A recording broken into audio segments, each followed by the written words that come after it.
know and love come to you like the sound of equipment being thrown from a moving van, the sound of dead cell phones and oil rigs, the sound of empty parking lots and school buses. They love to live and live to love. Ladies and gentlemen, Jesus Children of America, the White Stripes. Hello, come on in. The water's great. My name is Ryan Schaap, and this is the hardest podcast to podcast. The only thing in my life, the only avenue that is not about the Seattle Mariners playing postseason baseball. How the hell are you doing this week? You doing good? It's Canadian Thanksgiving up here. That doesn't really mean all that much. It's not like American Thanksgiving, which is like a huge deal and kicks off Christmas, which is fine. Did a dinner, had a great conversation with my side of the family, and we politely told one another that we're tired and burnt out, but we'll do something in a few weeks. And that is true love, I gotta say. That is that's what you want out of a family. I hope you enjoyed last week's lively episode with good friend John Cullen. I understand why the debaters keeps having him come back, because he's ready to go at the drop of a hat. Regardless of if you share his opinions or his takes or not, I truly enjoyed the conversation, and it was, I don't know, it's good to get lively, and it's good to debate and defend your thoughts and your opinions. And that's what we did. And so to counteract that, we got one hell of a mega episode this week. It's In the Cold, Cold Night. I didn't think this song was as big or as impactful as it is in White Stripes lore and history, but you'll learn in my conversation with Alexis Young of Blonde Diamond how big it was and how frequently the song was played and how revered it was with live performances. So that conversation's coming up in a little bit. I can't stress enough, like I said off the top there, my life is generally consumed by Seattle Mariners playoff baseball. They took care of Jack White's Detroit Tigers on Friday night in a game that took 5 hours to play. We're not happy about that in the least bit. And then to confuse you, the listener, even more, the Mariners, an American team, are playing the Blue Jays, a Canadian team, in the American League Championship Series. I myself, a Canadian, I am cheering for the American team to defeat the awful, evil Canadians. So that, in case you're wondering, yes, it's confusing, but the Seattle Mariners play roughly 2.5 hours from our door, and that's the home team. So much like when we were moving, my life was consumed with boxes and packing and logistics and going to the U-Haul to get more supplies and plotting out our life into boxes. Now, it's definitely champagne problems. My life is consumed with determining how, when, and where I will watch sports on TV. Champagne first world problems, to say the least. If you are new here, now you know which team I cheer for. But if you're new here, and maybe you're checking out this episode, maybe you learned about it from the great band Blood Diamond. This is a White Stripes podcast. We are discussing every single song. We're doing random songs once a week with a great guest. I can't thank Alexis enough, because we had a great conversation, which you'll hear in a couple minutes. We do one song a week. It's a random song. We dive into it head first. And the goal of this show, of course, is to have Jack White come on the show. Not once, not twice, but thrice. 3 times, because he's the third man, after all. Maybe he's listening. Jack, here's the deal. I think we did In the Cold, Cold Night justice this week. I think the listeners, fans, and friends of this show will agree. Maybe you're checking this one out, and you go, man, they did him justice. I'll come on the show. Well, if Jack White does come on the show, if he reaches out, or one of his henchmen from Third Man Records, that's funny, because the Henchmen were a Detroit garage rock band in that scene when the White Stripes were coming up. One of his henchmen listens, they direct it, they make it happen. They say, hey, Ryan, what song do you want to talk about? And I'll say it's a mystery, because it is. I've set aside 3 mystery songs for Jack, and if and when It's a when. When he comes on the show, we'll bombard him with a song that he has no idea about. Well, he wrote it and he performed it, so he knows a lot about it, but he doesn't know which song it's going to be. He can't see it coming. If you like what we're doing, go to buymeacoffee.com/hardestpodtopod. That URL again is buymeacoffee.com/hardestpodtopod. That's where you can kick back a few dollars, a couple of shekels if you like what we're doing. We love doing this show. We're going to keep doing it. But if you want to give us a little tip, give us a couple of bucks to buy a coffee or a delicious ice cold Rainier beer, we're not going to say no. And in reality, you're buying us a coffee, but we are reinvesting every dollar that comes in right back into the show. We're talking about equipment, hosting fees, Spotify or social media advertising. It all costs a little bit of money, and we just want to make this as big as we can. It's time for our call to action. And if you're new here, well, let me explain. I'm going to ask you to hit pause, and you are going to go to your streaming platform of choice, and you're going to go to the album Elephant, and you're going to go to track 5, which is In the Cold, Cold Night, which features Meg Martha White on lead vocals. And you're going to do this so that it's fresh in your mind, because when we recorded this conversation, it was very fresh in our mind. What we want is, as our platform grows and our audience grows, we want that little blip of streaming data to grow. That's a great way that the henchmen in the record industry, who we have sympathy for, and there's another play on words, we want them to notice what we're doing. So when we put out an episode, the streaming data numbers for that episode are reflected in their catalog.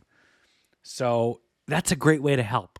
Even if you don't need to listen to it or you want to listen to it on vinyl, just go right now. This is the call to action. Hit pause, go to your streaming platform of choice, go to Elephant, track 5, In the Cold, Cold Night. There's a comma in there.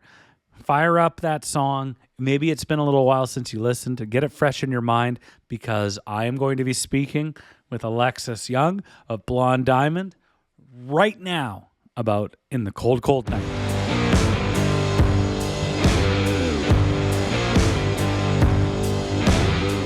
Our guest this week is the lead singer in Blood Diamond, an outstanding band based out of Vancouver. Their tremendous new single, Too Young to Die, is out now, and they have a couple of shows in Vancouver and Victoria on November 1st and 2nd. She is also partner and creative director at a agency with the best name ever, Definitely Real. She is Alexis Young. Alexis, how are you doing today? I am great, Ryan. How are you? I'm outstanding, and I'm probably a little in between that, but I'm doing pretty good. And I reached out to a now mutual friend of ours, and to say I was looking for a woman in music that could speak to have a conversation about this song. And she mentioned you in Blonde Diamond, and I'm like, that name kind of sounds familiar. And there are basically, I'm So Fucking Happy is in very regular rotation on the Peak, and that's like one of those songs that, like, it's a good song. It breaks through the FM noise, and I'm like, oh, that, like, and I have looked at the text on the radio in the car, being like, I need to Shazam this, but I got to remember this name. And it's like, I have a couple of, there's basically R. Kelly's Leather Jacket did that for me like 10 years ago, where I'm like, oh, this song's actually good and unique. I should write it down and seek out the artist.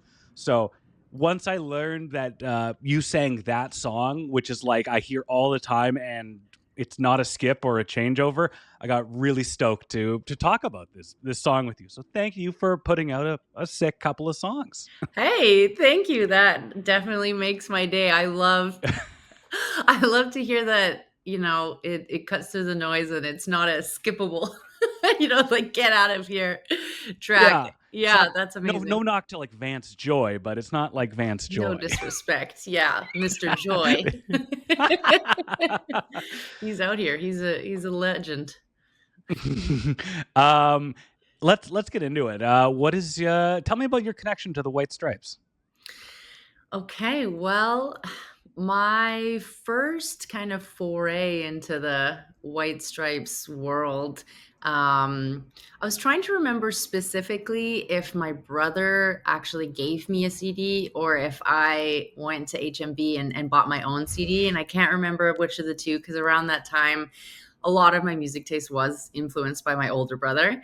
Yeah. And so I was trying to imagine or remember, but I know that I had Elephant on CD, which again is an important note on the media because I think that it ages me perfectly enough that you know that it wasn't like, you know, an MP3 that was downloaded. It was around the time too that I was illegally downloading things on, you know, LimeWire, but that one I had a physical copy. Hell yeah. And when you had slash have, but really back in the day when you had a physical copy of something, I feel like you really you dug into it more than you would if you're just kind of like haphazardly listening to stuff online. You're just streaming it, whatever.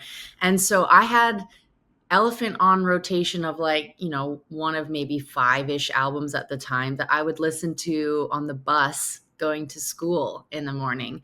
And that album just kind of ended up becoming part of the soundtrack of that chapter of my life.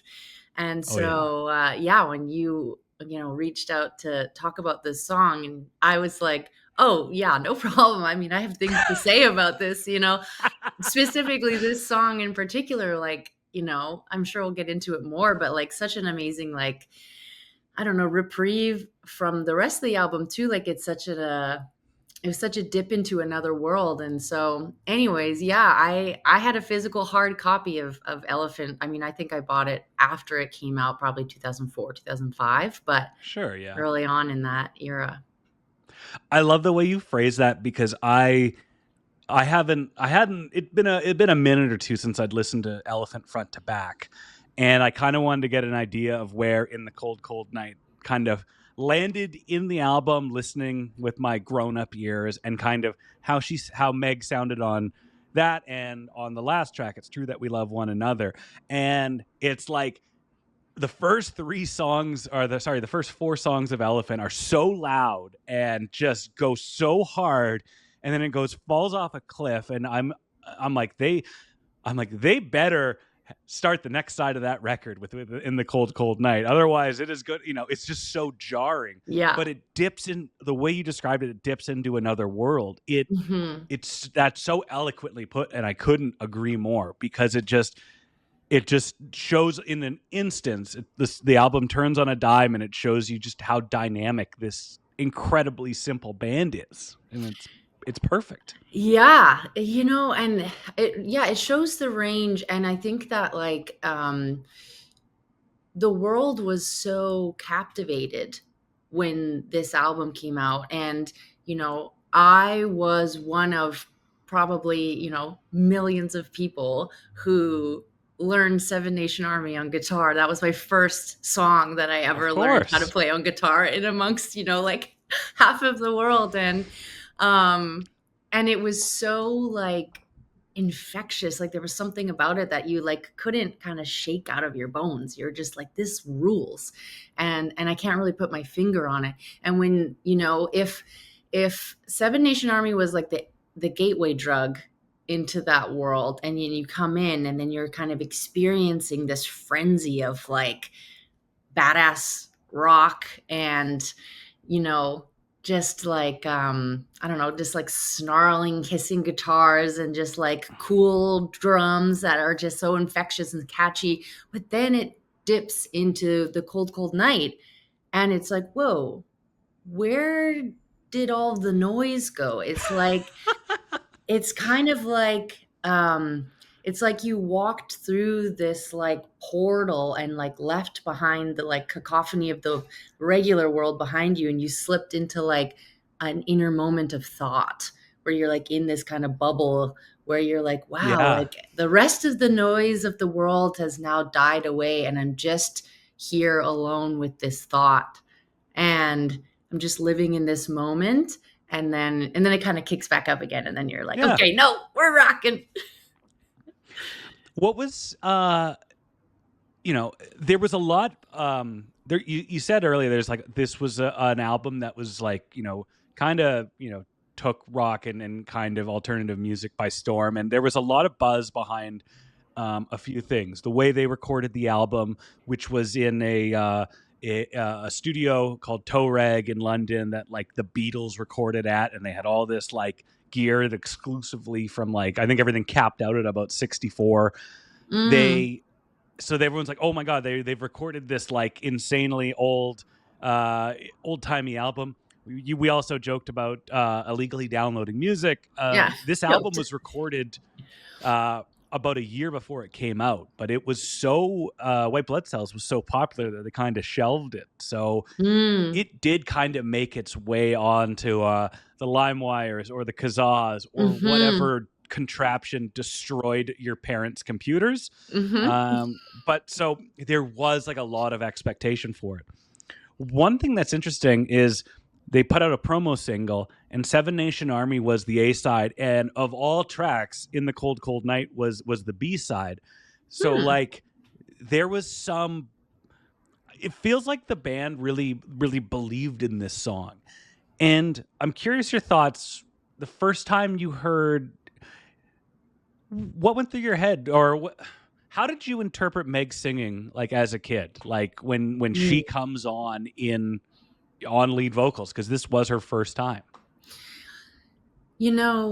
When I first heard Meg's voice on this album, it was really inspiring for me to hear this like delicate, just really like soft and like feminine voice in amongst all of this like analog thrashy noise. And it was super inspiring to me because anytime that I would hear women just kind of doing their thing and just being seemingly effortlessly cool, and making music on that level, it always really inspired and kind of like unlocked something within me that I felt like I could do that too, and especially the way that it was recorded, like it's not perfect. I mean, that was kind of part of the intention, right? Is like there's some little skronky flubs in there that, like, not necessarily guitar wise, but even like with her vocal performance, it's not perfect by any means, like she's pretty pitchy and, she's kind of dancing around and doing her own thing. And it was so raw and real and vulnerable that, I really felt like when I would sing, alone at home in my bedroom, and it sounded maybe something like this, that I was like, oh, this makes me feel like, yeah, like I can do this. And, many other women of that era that would really inspire me, like even Feist around that time was somebody who I really looked up to. And just that like feeling the power in that soft femininity, where, you also had, I don't know why it's coming to mind, but like Beth Ditto, I feel like was kind of around that era too, where it was like strong female voices that kind of had to be super loud to compete in that arena. And of course, like Karen O for sure is like definitely an idol of mine as well. But it was like, that was that punchy, badass energy that, like, in order to be a woman in music, you had to really like compete with your male counterparts and have to be a lot louder to get even just to stay in the room. Right. And so having a song that was so demure, so mindful, but really like, it's like, it wasn't trying to be the loudest voice in the room. It was really vulnerable. And, I think that was so refreshing to hear that and give it space on the album. That I think there's a bravery there. To say to, whomever the team was that are putting the track listing together, that's like, no, like we're fighting for a place for this on the album. And we're not going to take no for an answer, because like you said, for the B-sides, like we believe in this and we believe that this has a place here, and that if everything is, cranked and this volume of swirling noise, which is awesome, but if everything is at that level, then it kind of becomes redundant. And so you need to have those dynamics. And the dynamic of that song in particular, the way that it drops so much, like it doesn't just dip a little bit, it's like really, really drops, and it just gives that space to just like a really beautiful, tender moment, and just like let it breathe, let it just kind of, decant and swirl around, and then you have a break and a little moment of introspection, and then you're back at it.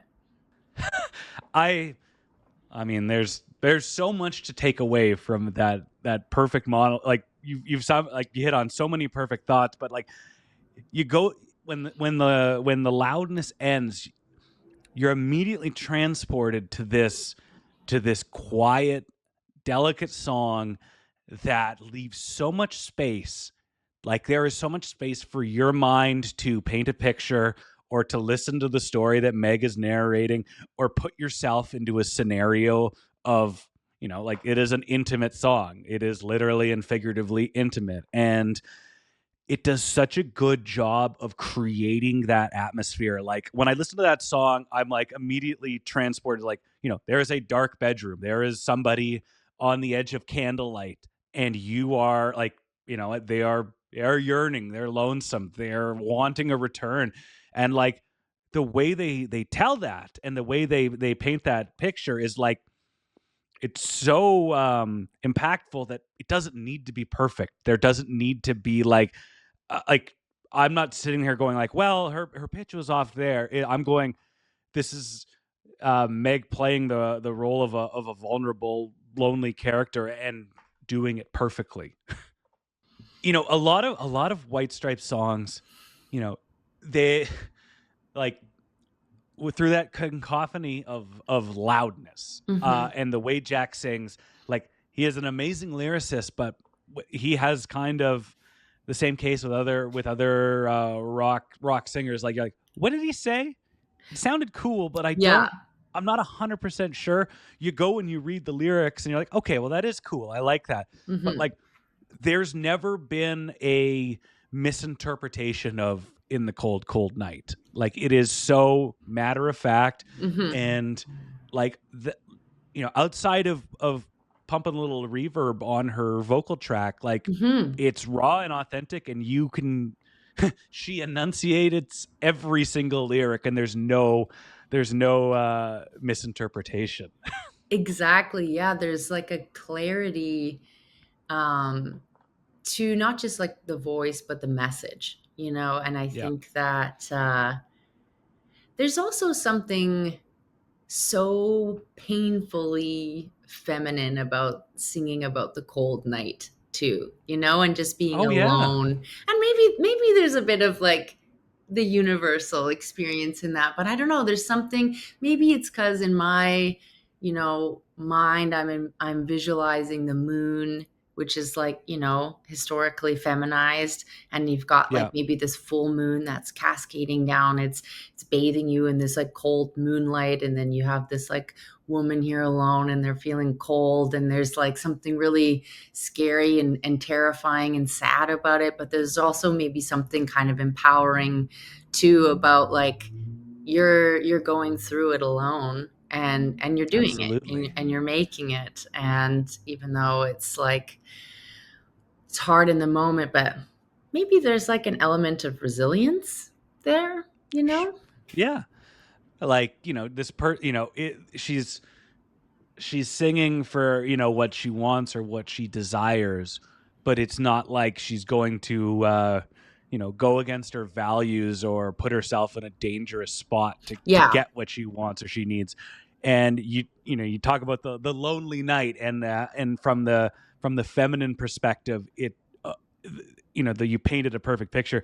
And then from the dude, the lizard brain male perspective, it's like, oh, I'm really lonely. I hope I don't make too big of a mistake and and screw things up to kind of to feed that ego or to fend off my insecurity for another night. It's like, Yeah.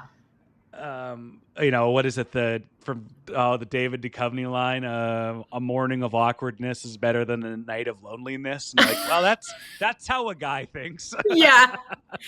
Yeah. Oh my God. I mean, that's very very apropos to like the two different camps of thinking for sure. So it's good that you brought, we're discussing the kind of the viewpoints from the man and the woman perspective, because Jack says that he specifically wrote the song for Meg, and he wanted it to be half Mazzy Star and half Peggy Lee. And I don't know what your thoughts on our Mazzy Star, but I love Mazzy Star. Love Mazzy Star. Yeah, absolutely. I mean, what just such a vibe. I don't know. That's also one too, where there's just like such power in that like soft delivery. Yeah. You Yeah. know, And those songs, like, they were such a big presence in the 90s. Mhm. And, Five String Serenade and just all like those two, they have those two really good albums. I have the purple one on vinyl. I refer to it as my headache record. Like if I'm feeling bad, I just Yeah. put on like take some Advil and listen to Mazzy Star. I'm like, it's like so calming and so pleasant, and like in the Yes. nicest way possible. You are my Mazzy Star. You are my headache record.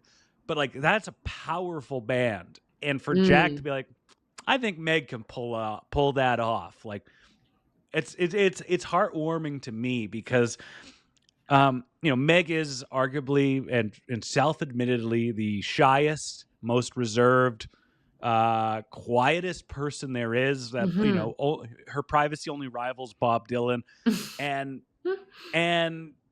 Jack's like, I got a really quiet song that I want you to sing on, and I know you barely speak as is, and I'd like to hear from your perspective, Mhm. or I want to hear this from your perspective and your voice.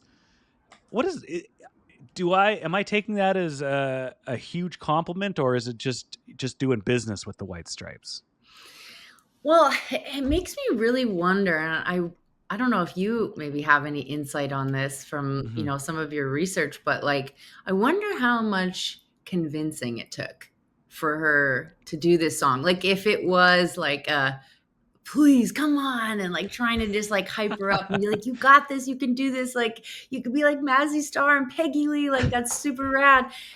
Or if she was just like, absolutely, I'll do this, like step, like maybe there was, I don't know, like maybe that, Doesn't that make her more badass? right? It's like, Yeah. I'll fucking sing that. Yeah, like I was she just like I'm no quiet as a problem? church mouse. Yeah. All Yeah. right. What are the words? All right. Give me some reverb. Cover it Yeah. up. We'll be good to go. Exactly. Like we're in the studio, he plays her the song, and then she's like, "Yeah, okay, let me in there." And then it's like that's pretty much it, save for a Yeah. couple other tracks that she's on. She's like, "Look, I feel at home in my, drum kit vortex, I'm just going to be here." But for some reason, I wonder if like for that one she felt a calling to it, or like a connection, or if she really had to be convinced. And like I wonder Yeah. if when she listens back to that song now, if she listens back with fondness, or if she kind of goes like, oh God, that was so painful to do that. I mean, I'm just as curious as you are, because we all have creative projects that we have appeared on, or I mean, even just listening to your own voice, you're just like, Right. But this is a song that is like universally loved by White Stripes fans. It was a huge part of their live show. It was, if like when I was listening to a couple, I listened to a couple live performances, and like when he starts playing this riff, the place goes nuts. Like they want to cheer on Meg. They want to hear her sing, like, and sing along with her. Like it's not, I don't know. The conceited mind in me goes, oh, they're just like participation meddling her. But it's like, no, it's like, this is somebody that they believe in. They like Mhm. this song, and they know how reserved she is. I'm like, we're going to Yeah. prop you up. We want to hear this. Yeah, like, doesn't that just speak so wildly to, like, the endearing nature of Meg? You know, Yeah. that, like, if it was anybody else, I don't know if anybody would care as much because it's just, maybe it would just be another song, but Yeah. her personality and her, like, coy shyness was also kind of infectious, and it made you wanna, like, cheer her on. It made you wanna, like, be in her corner and, like, be part of her club, and, it was her moment to shine. I could totally understand being at a show and, you're just kind of singing along or dancing, and then all of a sudden that riff breaks out, and then the mood changes, the vibe changes, and it's On like, a "Oh, dime. yeah." Like, "Oh my Yeah. god, yes, let's fucking go." Like, let's get let's get this from Meg. Like, this is so exciting. I wanna see Yeah. this, and it's like it's rare, and I think that also, yeah, it's like when things are more rare, they become more valuable, and there's kind of something in that line too, where it's like, I waited this whole show to see Meg sing, and Yeah. she probably didn't sing that at every show either. Like, I bet you there were shows where she's like, I'm not fucking doing that. I don't know. I'm speculating. Well, we'll discuss that in the live history portion of Yeah. this podcast. You mentioned like it was her time, like how much convincing went into her singing this and taking on this assignment, if you will. Jack said he played it for her in his attic. Meg laughed. She liked it. Meg said, I'd been singing more live, doing some backups, and we do the one Loretta Lynn cover, Rated X, which has her singing a bit. So when we went in to record the album, Jack had actually written a song for me. He was like, it's kind of Peggy Lee Fever-esque. And I was like, are you kidding? You think I can sing that? I like it, I guess. And I don't know. I feel like there's the dynamic of the complex dynamic of their relationship of being, they were married, they started a band, they got divorced, they kept the band going. Well, we don't know how many songs are written about Meg or their experiences. It's like there is a vibe. There is a I provided that quote. Everyone thinks that there's a lot of sexual energy on stage between them and what they deliver. Mm. I just think that this song is like a full display. Meg's trust in Jack is on full display. You think I can sing this? Okay, Mhm. let's do it. Like it's a shining example of everything that's unique about the band and that you want to cheer for and that you Mhm. want to believe in. And it made it so much, situations like this and experiences like that, like just make it so much easier to like the band and Mhm. cheer for them and believe in them. Yeah. And I think Yeah. without that trust in Jack, she wouldn't have been able to feel like she had the safety to be as vulnerable. And then the song wouldn't have been as beloved. It would have just kind of, I think that people are really smart and they can really sense authenticity and, if something is genuine. And there's, I think, like a spirit, even though she didn't write it. I think you're totally right that maybe the feeling that's coming through there is like the trust between them, where he's like, I believe in you, I know you can do this, and hyping her up to put her on that Yeah. same level of these other idols in music. And then, yeah, there's some sort of like sincere trust and security there that allows it to be so raw. I couldn't agree more. But right before we got going, I was curious, like, what are the biggest songs, that are sung by another member of the band? Because, first I was thinking of drummers because Dave Grohl famously sang on like a BBB side of a Nirvana song called Marigold, and it like sounds really good. And I'm like, well, what are the biggest examples of a non-lead singer song? And Google AI, our everybody's favorite thing, listed 3 songs, and it was Beth by Kiss, which was sung by the drummer. Oh. Don't Fear the Reaper by Blue Oyster Cult, and In the Cold Cold Night by the White Stripes. Oh, wow. Like, It's infamous.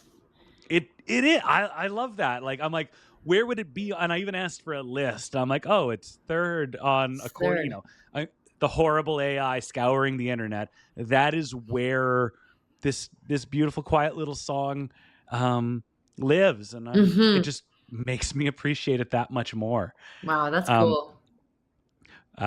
Jack had another statement about Meg in an interview at The Guardian in 2012. Question. The reporter says, Meg remains a mystery for many of us.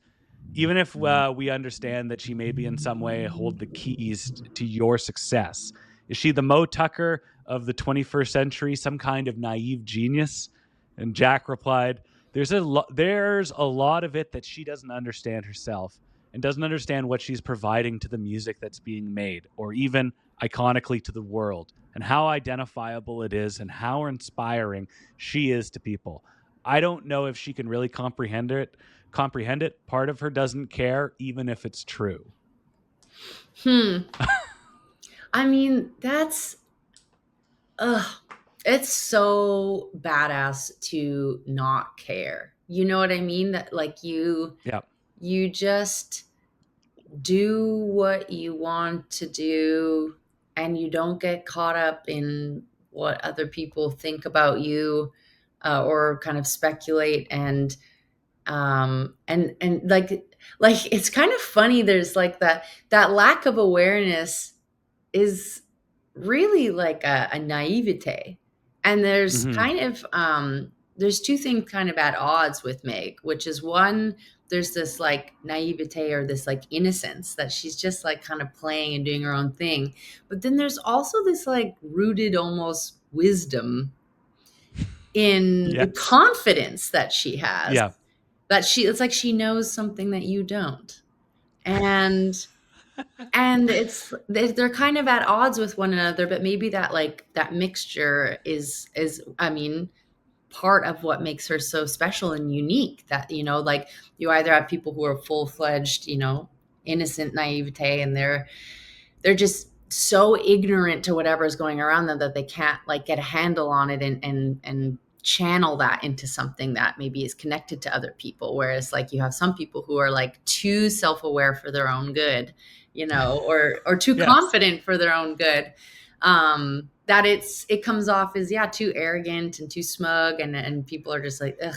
But the disarming nature of her naivete and her ability to just kind of like do stuff without being, I mean, we're all speculating, but do stuff without being influenced by what other people think, or what other people maybe think she should be doing. And she's just kind of like, she's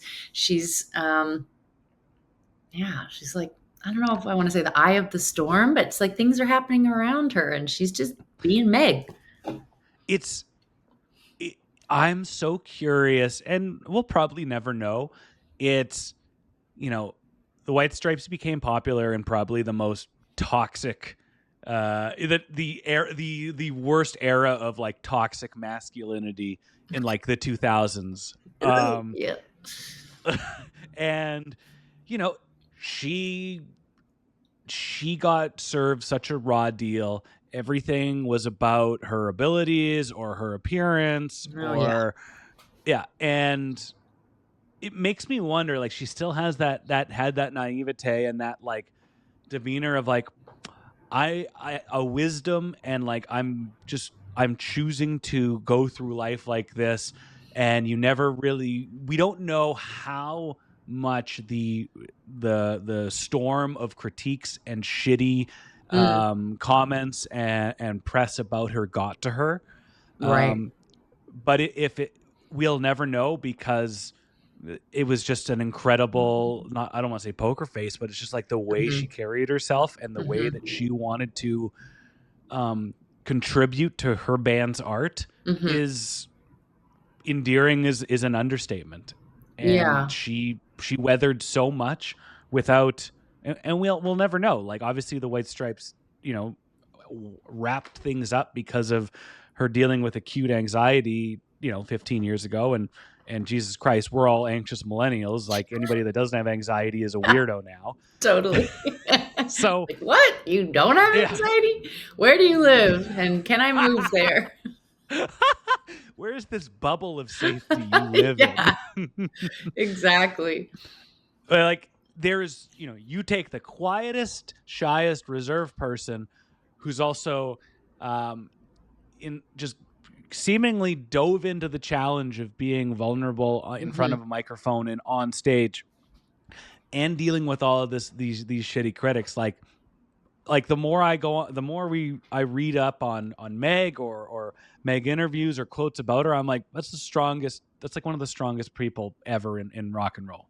100%. Well, I mean, another testament to her character of her strength is like, we will never know how the commentary on her skills or her looks or whatever affected her specifically, but she's a human being. So of course it affected her. Like, there's literally no way that it left her unaffected. And the way that she chose to deal with it with just such like strength and resilience and honestly bowing out as well. I think there's so much courage there that you're not willing to continue to feed the people with the drama that they're kind of looking for.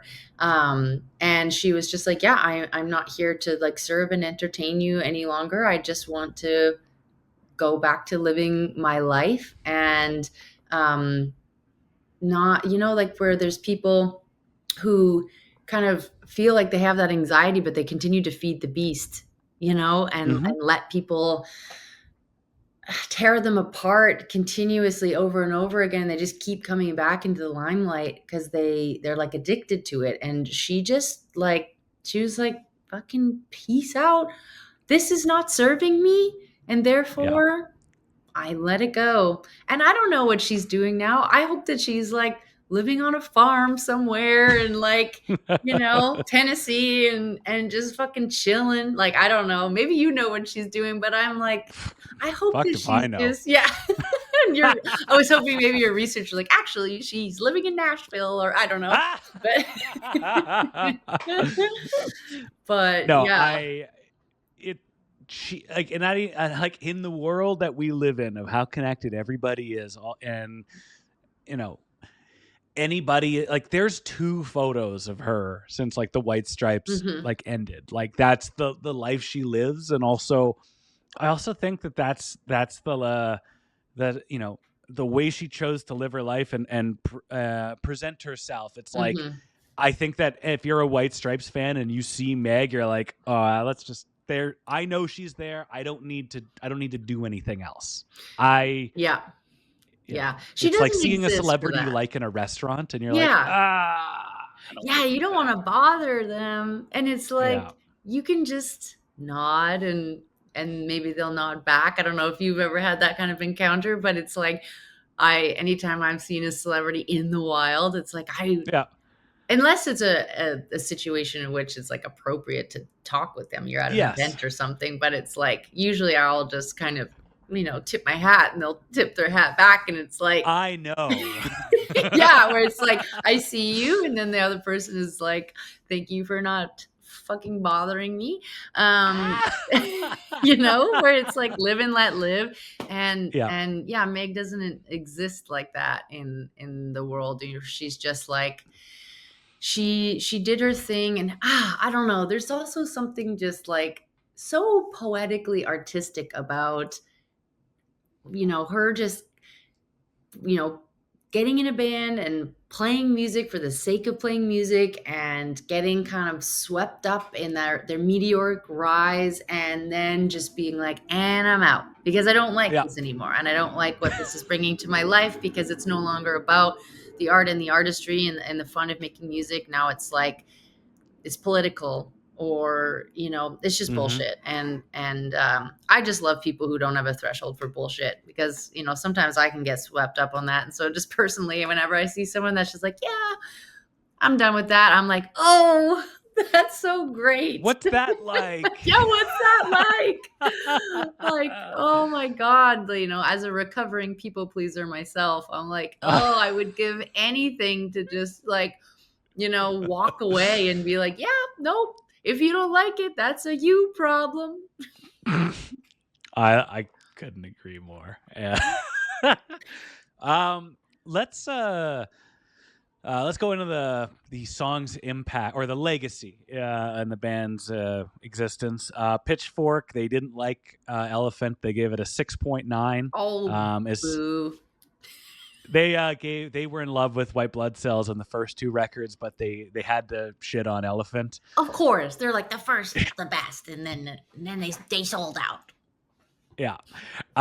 They didn't have anything.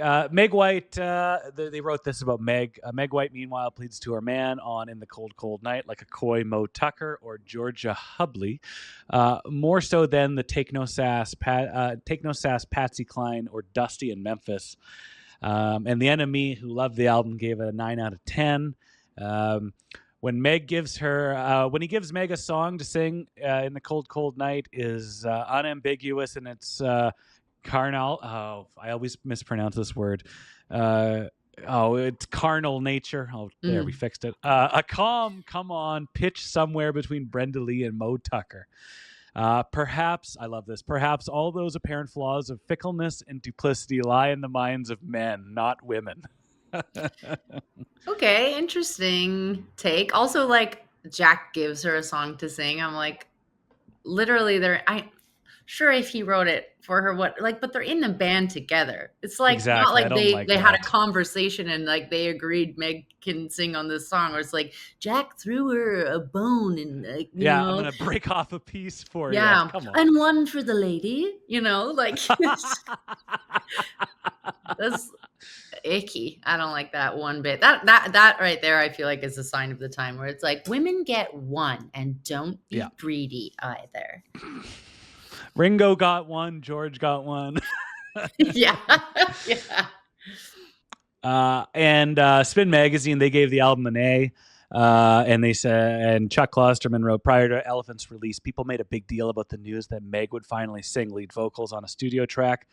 Turns out she sounds a little like Nico from Velvet Underground. Yeah, I can hear that. So it's unique that, I don't know, at least the for a performance that we admit that we love and enjoy and it's powerful, it isn't perfect. But none of the I couldn't find a critic of like national kind of stature being like, she's bad at singing and drumming. Like they kind of, I don't know. I think they identified the power of the song or the power of the take, and they didn't kind of dive in with stupid lizard brain approaches. Yeah, and I wonder too if, like, I'm sure there were some written about critiques, but I bet you the majority of the kind of slander on Meg, if you will, was more so just like by the masses on like the comment section, you know, where it's like people who wish that they were in a successful band. And so they were kind of very quick to tear her apart when, you know, they have no idea what goes into something like this, or no idea how hard and scary it is to put yourself out there like that. And, you know, any sort of critic worth their salt will have more of an objective understanding of what was put into that. And so I think they can, you know, write about it with a little bit more of a discerning quality of like, even if I don't like it, maybe personally, objectively, I can see that this was powerful. And the layman would maybe otherwise disagree. But Absolutely. There was no music video for this song, but there are performances. They did a documentary called Under Great White Northern Lights, which was about their cross Canada tour and for the Icky Thump tour. And then they also it's also featured in Under Nova Scotian Lights, which was their 10th anniversary show, which leads us to the live performance history. This is one of the most played. It's the 22nd most played White Stripes song ever. So it was played 176 times. And I went out and got out the Texas Instruments calculator and learned that it was played about 60% of the time. So I think of like Trial by Fire or teaching the kid to swim by throwing him in the lake. Right. And I kind of was, reserved about like, she's so shy. Why would Jack make her do that? Because with the White Stripes live approach to live music, and the same as with Jack now, there's no set list, and he just like picks whatever to play. Yeah, and Meg's just like following him along, which is what made the White Stripes as a live band just so incredible. That like, this is you have a guy playing guitar with his back to you, that is coming up with songs maybe on the spot or at willy-nilly, or maybe doing a medley, pulling it out of thin air, and you are just like trying to like read his body language to know how to keep up and where he's going. Like it's telepathic. There's just this insane chemistry with them that I don't think will ever be replicated in an act. But he would just like feel like, oh, I think it's time for Meg to sing, and he would just start playing the riff, and she would go have a drink of water, and oh my God. So there's no vocal warm up. There's no like mentally getting prepared. So like she's getting hurled into that spotlight at his desire when he picks and chooses. Wow, that's so interesting. I did not know that about their live shows. Oh yeah. And everything you said about, the telepathic communication and the chemistry, it's like, okay, yes, absolutely, hands down. But there's also something weirdly, I don't know, like, dare I say, like dom and sub about like him starting to play that riff, and then it's like, you have to play it. And it's like, she can't get out of it. She can't just like, like 2 taps on the ride means no. Like, I can't, she like, how does she communicate? Like, I don't want to do this tonight. But then maybe there's something kind of liberating too, where it's like, gun to your head, so to speak. You're in front of a crowd of however many people, you have to just perform, and therefore you can just, there's something very liberating about it. It's like when I had to, and therefore I just kind of laid it all out instead of, I don't know, maybe choosing to do it. There's an interesting dynamic there. And maybe it's just kind of like a fun game too, where like, when you are like with your friend and you, I don't know, have like a game or something, and you like make them do something. I don't know. Maybe there's not something there necessarily, but it's like you're just taunting somebody, and you like making them squirm a little bit. They're on Get Behind Me, Satan. She sings on another song, Passive Manipulation. It's like 30 seconds. But during the next tour, Jack would like make her get up and play it like 2, maybe 3 times a night. And she would have to go on these big timpani drums. And it's exactly that. It is, these are 2 people that have known each other for a long time. They've had a lot of experiences. They intimately know each other. And as much as they were divorced husband and wife, the faux brother and sister dynamic really rears its head, where it's like, guess what I'm gonna make her do? Yes, that's where that like taunting playfulness comes in, Totally. where it's just like, Yeah. there's nobody who knows how to push your buttons like a sibling, or Yeah. I guess like a divorcee. I don't know, like an ex partner. I guess those are the two. I think it's like in the order. I feel like it's like sibling, parent, probably Yeah. ex-partner, or they can all be kind of shifted around depending on your life situation. But imagine having to like go up on stage and play together repeatedly, and I'm sure the dynamic was ever shifting or changing. Like, I mean, I know even in my band, we played together for 10 years now, and uh we're always having fun, and like, I should say we're usually having fun, but no, we're having a good time, and we're like, taking the piss out of each other backstage and on stage too. But there's like there is kind of that fun sort of playful mentality when you can put someone on the spot, and that's like actually the beauty about like not having to play with backing tracks or to a click, and there's that like raw energy and that raw Oh nature of God, like, yeah. you can just do whatever you want. The world is your oyster. And it's play. The whole time on stage is play. And part of that Yeah. play is like, I don't know, it's like a secret moment between them where it's like, yeah, I'm making you do this. There was, I think I believe I sent it to you, but there was a good clip, quote from a magazine in an interview. And the interviewer goes, "The tension between you on stage, it's definitely sexy stuff." Jack immediately gets defensive and like awkward. People always say that. Just because I have a mic next to her drum kit, I'm not singing to Meg. And then Meg, coolest, wisest one around, she just goes, "Also, it's just rock and roll. It is sexual." And Oh, that's so good. and then the reporter goes, "Meg, do you think Jack is sexy on stage?" Oh, And Meg, long pause, then a laugh. Sure. and I and then the love her. reporter goes, "Jack, it could only be Meg, couldn't it?" And Jack goes, "I've always maintained that. A guy, he'd be filling all those spaces with ego, with solos and fills. It's what she leaves out as much as what she puts in." And it's the truth. That's what makes the White Stripes so special, is that dynamic. Mm-hmm. Clearly they're horny on stage energy, but Mm-hmm. also these songs are so special because they've left out so much to take you on that journey. Mm-hmm. And we've both raved about in the Cold Night about how there's so much air on the track, and there's so much space to breathe and create that and interpret that like, man, you wouldn't get that with a different combination. It's Jack and it's Meg that makes the song so special.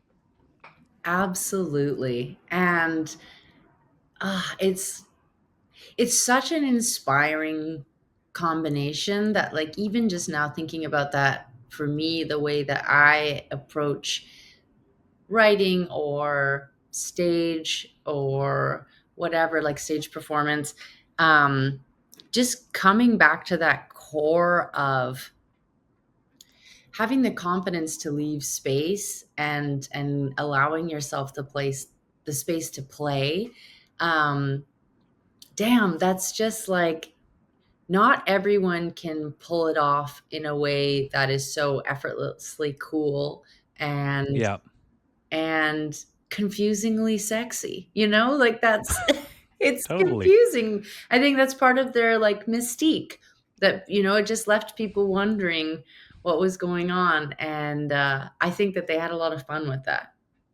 Yeah, and they knew what people were wondering, and they said, let's roll with this for a Yeah, little bit. let's They don't torment need to know. them. Yeah. And you know what? Like, we don't need to know. And that's the part of the fun, is not knowing. And they knew that. And Yeah. even with I don't know, the boldness of In the Cold Night, you could say maybe as a standalone track, is like, well, I don't think there's a lot of like boldness to this, but it needs context to Yeah. actually show its true value, that like within the space in which it exists in the album, and even in rock music at that time, without that context, you can't really appreciate how amazing it is. Mm-hmm. And I think with the White Stripes, as soon as you get the context, like you're like, okay, I get it now. Like Yeah. it is, there's just something once you kind of get an idea of what they're doing. And I had a spirited conversation last week with in the last episode about it was Little Acorns, and it was about there were some imperfections on it. Meg was off time for a little bit, and it's like, but those thoughts and opinions had they didn't know about their approach to recording. They didn't know that they didn't demo things. And they didn't know that like Jack probably came up with that riff on the fly in the studio, and they went, oh, that sounds good. Let's keep that. That was Let's special. roll. Yeah. Yeah. And it's like, as soon as you start to learn about, that it's not a gimmick, that it's not like, right. There's an authenticity there. Yes. As soon as you get as soon as you identify with the authenticity and you get that context, you hear their songs completely differently, and you hear In the Cold, Cold Night, and you go, Jesus Christ, that's a powerful song. Totally. Yeah. It's got layers, nuance. Well, there's a couple of things that we didn't talk about. Like you can hear, there's like creaks in the floor at Toe Rag Studios that they left in the album, or they left on the recording. And Jack saying like he's laying on the floor, pressing the organ pedals with his feet, and they're like creaking underneath the old timey floor at Toe Rag.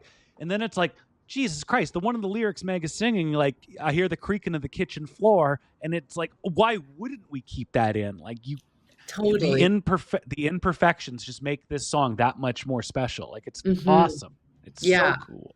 I love that. The textures. I mean, it adds that richness and the depth that I think a lot of music right now is lacking, with like how clean it is and how perfect it is. And like the closer and closer we get to perfection, obviously the farther we get from humanity and character. And I don't know, just the fucking human experience.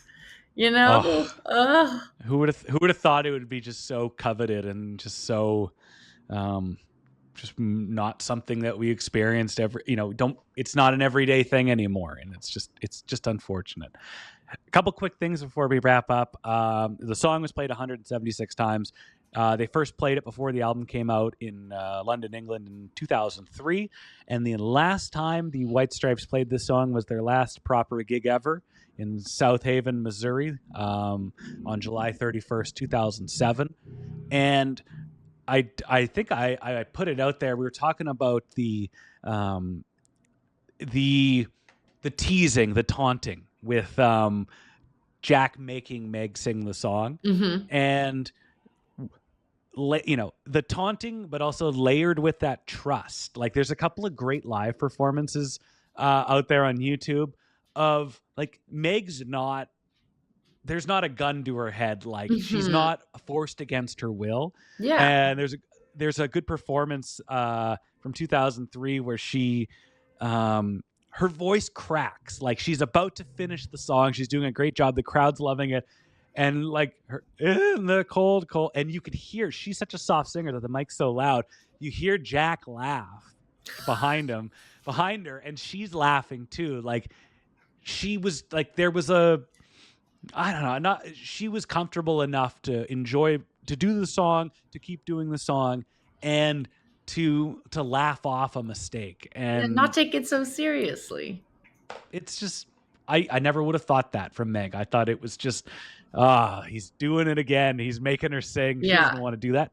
Maybe she did. And clearly she did, because they performed that song a lot. Yeah. And again, it's like the ability to laugh at yourself. I think that's where she skews more into that like wisdom camp, where it's like people who feel, like they have a lot of insecurities, they wouldn't be able to laugh about that. They'd just be like, oh my God, I fucked this up. I'm so bad. I'm so shit at this. Like, I'm bad, blah, blah, blah, blah. And I'm never doing this song again.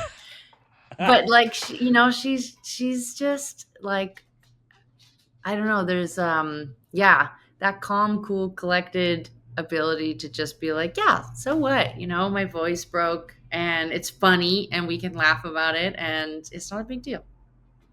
I couldn't agree more. There's a live version of it. They did a deluxe version of Elephant a handful of years ago, and they included a performance from Chicago in 2003. And it's funny because I listened to that today too. Jack's really annoyed because he's all about crowd and he wants energy from the crowd. He wants to give as much as he gets, and he's really vocal and emphatic about it. And they're playing Do off the first album, and he goes, this is the quietest bunch of 4,500 people I've ever heard in my life. And then he goes, this song is called Do. It's off our first album, and it's probably going to bore a lot of you. And he's all like kind of snarky. The next song they do is In the Cold, Cold Night. Place goes nuts. They are singing along, they're clapping along, and like, I don't know if it was I don't think it was his scolding. I think it was like Meg coming out and like igniting something out of the crowd. But like, it's a completely different show afterwards. Mm-hmm. So I love the support from the live support of her performing this song, because it deserves it. Yeah, I think that like people craved maybe something a little bit more unexpected or different. And it's interesting, like when it's not working one way, where he's feeling maybe a resistance from the crowd, like continuing to do the same thing or pushing back on them, saying, like being snarky and being like, you're probably not going to like this. It's like, well, that clearly wasn't working. And what we needed was Meg. We needed something, completely different. And the organic nature in which the crowd totally opened up and embraced it with open arms, but then created that space to have a more interactive show after that. Mm-hmm. It just like speaks even more to the power in that. And you know what? One last thing I will say about this song is I actually didn't like it the first time I heard it. And I'm remembering this now because I feel like I could have said this earlier on in the recording, but I didn't really like it. And it's because I think I was maybe expecting something different. And that goes to show for like the power of the unexpected, that it wasn't until like the second, third, fourth, 10th time that I ended up hearing it, that it really grew on me in such a powerful way. And that it's hard to maybe kind of put this in words, but like there was something just so perfectly like subversive about this that I thought I wanted something else. And then when I received this, I was like, oh, I don't like this. This is not the kind of the vibe. It kind of drops the album. It's kind of a buzzkill. Yeah. But then when you go back, it ends up being, it's like the gift that you didn't know you needed, where it gives you that reprieve, and it kind of encourages, I think, a little bit of wisdom, or like a little bit of patience and maturity. And I think that even thinking about it in that live setting, that it gives you the power of the unexpected, I think. And that I just kind of keep coming back to that strength in vulnerability, that I think that's such a unifying factor across like the human experience, that everyone just feels connected to that. And there's just like that rawness feels so real. And I don't know, maybe there's something exciting about it. I think if you're connected to your own and aware of your own vulnerability, if you were to hear this song for the first time and maybe get a little bit of context, it's going to hit you. Mm-hmm. It's going to hit real hard. And that's what it is. Mm-hmm. What are you wrapping up? I like to ask everybody this: the next time you listen to In the Cold, Cold Night, whenever that will be, what do you think's going to go through your mind? What are you going to think about? I'm going to listen for the creaking floorboards, for sure. I miss that. I don't think I remember that. I feel like I kind of want to sit with it and just let it be what it needs to be for me in that moment. That I think it can take on a different shape depending on where you're at in life. And for me as well, there's a nostalgic element that I'm looking forward to kind of reacquainting myself with, that I always feel that the music in our formative years are, even to this day, some of the music that like moves me and moves one so deeply, because that's when you're experiencing so many of these emotions for the first time, and Totally. really living life for the first time on your own. And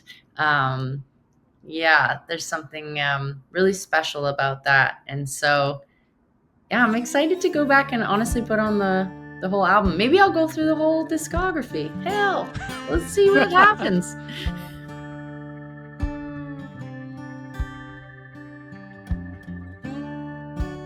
Okay, that was Alexis. I'm Ryan. Ryan and Alexis. That was the hardest podcast to podcast. We'll be back next week. Why? Because we love doing this. Who? I ain't gonna tell you. What song? I ain't telling you shit. But I hope you enjoyed this episode. I want to hear from you. I always love hearing your thoughts on it. I love that the listeners flooded our Spotify with comments, chiming in on the show. That's what we want to see. That's what we want to hear. Send us an email, send us a DM, hardestpodtopod@gmail.com, and let us know that you are enjoying what we're doing.